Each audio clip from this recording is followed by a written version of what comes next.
अस्सलाम वालेकुम, आप देख रहे हैं पीए न्यूज एचडी और मैं हूं आपके होस्ट सादिया बतूल। शामिल करते हैं आज की अहम खबरें। रिपोर्ट पेश करते हैं मियां सईद, ब्यूरो चीफ फैसला। वजीर आजम मोहम्मद शहबाज शरीफ पंजाब के सैलाब से मुतासरा इलाकों के दौरे पे रवाना। रवानगी से कबल फिजाई जायजा के दौरान चेयरमैन एनडीएमए लेफ्टिनेंट जनरल इनाम हैदर की मुल्क में मजमूई सैलाबी सूरत हाल पे वजीर आजम को तफसीली ब्रीफिंग। वजीर आजम को पंजाब के दरियाओं में तुगयानी और ज़ेर-ए-आब इलाकों में रेस्क्यू रिलीफ ऑपरेशन पे तफसीली ब्रीफ किया गया। वजीर आला पंजाब मरियम नवाज शरीफ भी लाहौर से वजीर आजम के हमरा नारोवाल रवाना।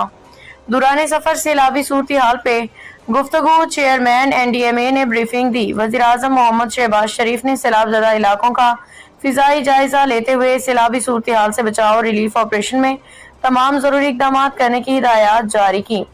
वजीर आजम वजीर आला को नारोवाल में तफसीली ब्रीफिंग दी जाएगी। न्यूज स्टूडियो से अब तक के लिए इतना ही। मजीद खबरों और अपडेट्स के लिए देखते रहिए पीए न्यूज एचडी।